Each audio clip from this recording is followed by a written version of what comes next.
Hello everybody, Suzanne Kellner-Zinck with Dawningvisions Hypnosis, here to speak about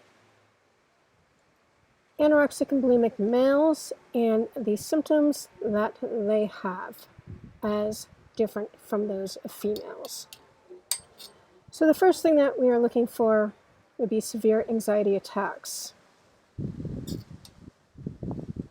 They are worried about their body image, believing that they are fat, and loathing themselves because of it. They'll eat and then they'll exercise excessively. Often they'll only eat soup for dinner, and instead of choosing junk food, they'll go for things like veggie burgers, things of this nature that they believe are healthy for them. They're going to go for a very quick weight loss and be really happy they lost the weight. But the problem is that their symptoms get worse and worse as the thoughts in their minds circle and circle around about how imperfect they are, how fat they are, and how much more they have to do in order to get to what they feel is that fantastic body image. The problem is that they have body dysmorphia, which means that they see themselves as fatter than they actually are.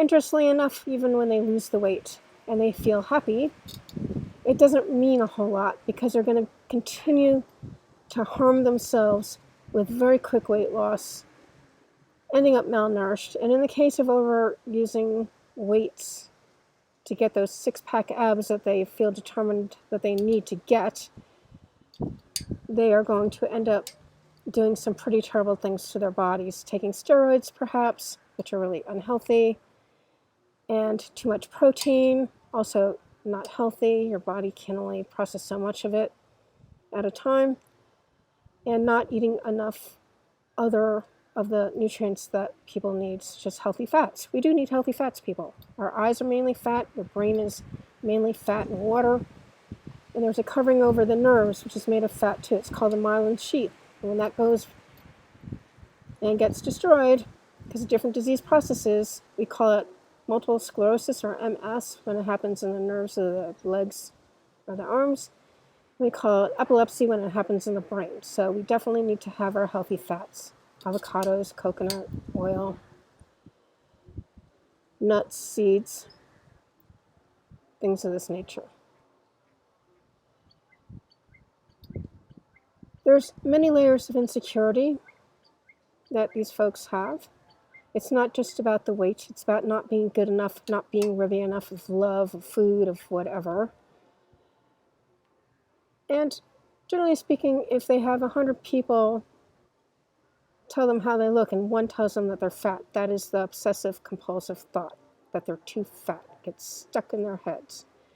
Worse than that, parents can be embarrassed by having eating disorder kids because they no longer have that perfect kid. And trust me, unfortunately, I saw this all too often when I was working in Southern California with parents who wanted their kids to fulfill either the things that they had not done in their own lives or to do the things they thought the kid could do well, but the kid didn't have any interest or the ability necessarily to do these things. In one instance, I had an autistic kid whose mom wanted her to fulfill what she thought was the kid's opportunity to make a lot of money, go to a fantastic school 3,000 miles away from school, and the kid had no idea how to hand in her homework, never mind do her own homework. Mommy had been doing it the entire time. So these are problems that we see. You don't need to be embarrassed because your child has an eating disorder.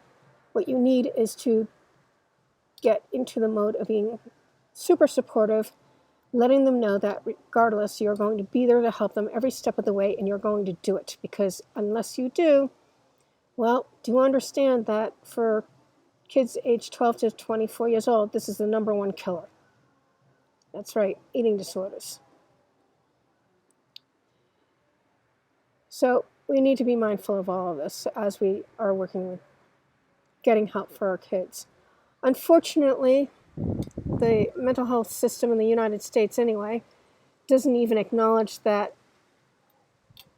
males can have anorexia or bulimia based on the information in their Diagnostic Statistical Manual, the DSM, which they use to diagnose people, which is pretty pathetic in this day and age. So it's not that easy for people to find help.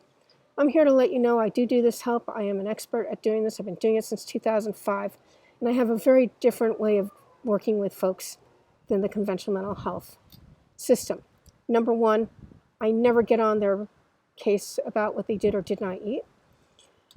What we do is we speak about what nutrition is and how every living organism needs it, including plants, in order to survive. Number two, we help them find a compelling future so that they have a reason to let it go that's more important to them than holding on to basically a defense mechanism that's outlived its purpose. Number three, we have to do the addiction work because this is compulsive thoughts that lead to impulsive behaviors. There's a lot of self-harm involved in this particular illness. So we need to do the addictions work. That's 4 sessions, usually about an hour, hour and a half each. On top of the rest of all of the letting go of all of the trauma, all the hurt, all the inner child work, all the forgiveness work, all the boundary work, and all the appreciation work. And then, of course, helping them work toward what their compelling future is so that they have a happy,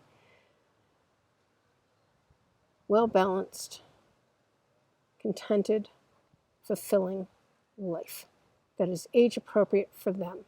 That is the most important thing that we need to be doing for our kids right now who have eating disorders.